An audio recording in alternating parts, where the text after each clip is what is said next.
Alex Crook is with us at the London Stadium this afternoon. West Ham against Chelsea kicks off at 4:30. Good afternoon, Alex. Yeah, good afternoon. Sprinklers in full flow here in East End of London. The West Ham players, as I mentioned when I last spoke to you, came out very early actually to have a walk around the pitch. James Ward-Prowse we expect to go straight into the starting 11. Will he go straight in as West Ham captain, you wonder?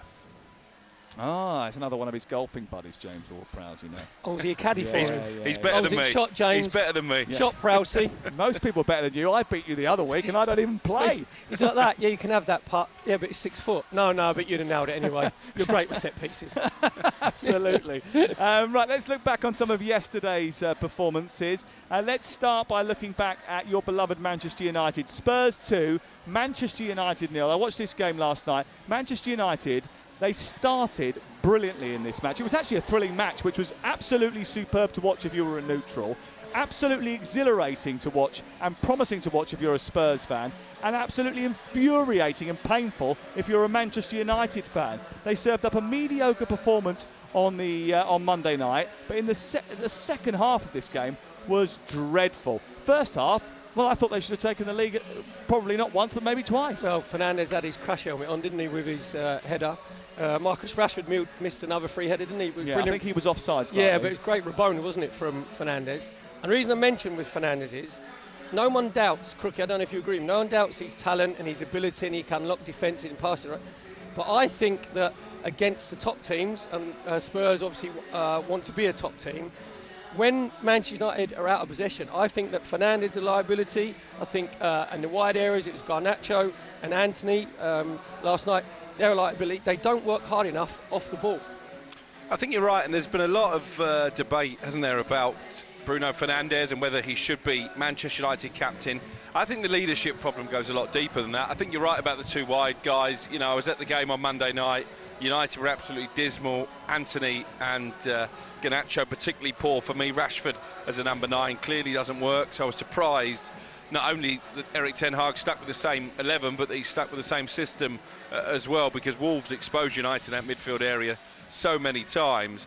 But the problem with this team, and Roy Keane hit a lot of nails on the head on television last night, they were okay in the first half, and you're right, Sam, they created a couple of chances, should have scored. There was a marked improvement from what we saw on Monday night to that opening 45 minutes.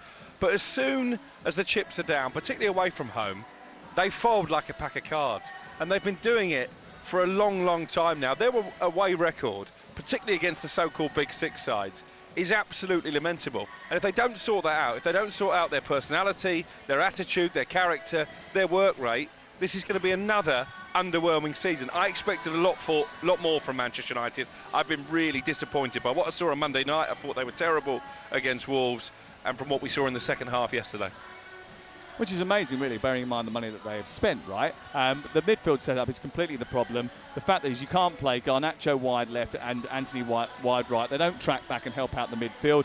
Mount seems to be isolated, just left of Casemiro, just slightly further forward. Fernandes seems to do his own thing. There is no cohesiveness in that middle of the park, and that's the reason why they keep getting overrun. They got overrun by Wolves, they got overrun by Tottenham Hotspur. When they pressed high up in the first half, it really worked, but I also think they ran out of energy far too quickly, which begs the question, are they fit enough to start the season, or have they done too much work in pre-season, and as a result of that got to the point where they're almost exhausted before the season starts? That's a big question for Manchester United and their supporters, and something we will get into on Premier League All Access a little bit later on. That will be able to be downloaded from tomorrow morning from wherever you get your podcasts, and on YouTube as well. But if you're Tottenham persuasion, then I'm sure that yesterday was a very good day. Jenna Scalacci is back with us, and she's a former Tottenham captain. So I imagine watching Ange Postecoglou's new look Tottenham Hotspur side was quite a favourable thing to do. I mean, we're due a good day, aren't we? I mean, I think even the scenes at the end of the match, just seeing the fans still in there happy, the players looking happy, and it was a fantastic performance. And it's still obviously very, very early, but I think, you know, even the interview after with Ange, it is his way. You know, they're not going to revert back to their old style of football, sitting back and inviting the pressure on. I think they did, maybe naturally drop in. I think in the first half they sat back a little bit, but I think going forward, I thought midfield, we totally dominated the game yesterday. I thought Pepe Sarr was fantastic. Bazuma, Maddison just looks like he should play for Tottenham. So yeah, as a ex-Tottenham player and fan, it's just nice to enjoy watching them play again. And 2-0 goals, happy crowd, and yeah, future looks good. And selects 6 players that have played for Tottenham fewer than 20 times, right? So this is a new look Tottenham team. This is a new Tottenham. This is the new era. And one of the things that I thought was brilliant last weekend when we were doing the show was that you were there, you watched them. They were very entertaining to watch. And again, they were good to watch. It was fun to watch Tottenham. And it was last year. They could have sent you to sleep. That's why Harry Kane, I've said before, they said about him dropping deep. He dropped deep under Antonio Conte because he was getting bored because no one could get him the ball. When he dropped deep, he had no runners. If you look yesterday, I agree with James Maddison. I think he's going to be absolutely outstanding for Spurs because he's got that character to play. He wants to play in front of 60,000.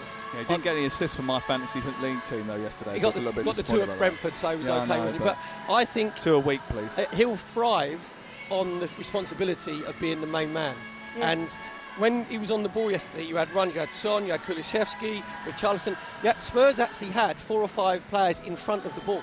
That never happened under Conte, very rarely under Jose Mourinho. And you said about Postecoglou, managers when they're going into new clubs, they like working with younger players because the younger players will buy into you more. And getting a draw at Brentford, and obviously a really good win against Manchester United, the first time they beat them at the Tottenham Hotspur Stadium, that as a player then thinks, actually, this manager actually knows what he's talking about. You buy into him a lot quicker. Yeah, and I think just touching back on Maddison, I think defensively he was excellent, and so many counters come through him, and his ability just to drive the ball, progress up the field, and then, as you say, he's got those runners on behind, and then Pepe Sarr's getting into the box as well, and then the next breath he's back defending, and I think that's what we've missed. I think they've been scared to commit bodies forwards, which yesterday we threw numbers forward. The Sunday Session, high-octane football fan fuel. Sunday afternoons from 1 on AM, on DAB, via the talkSPORT app and on your smart speaker. talkSPORT.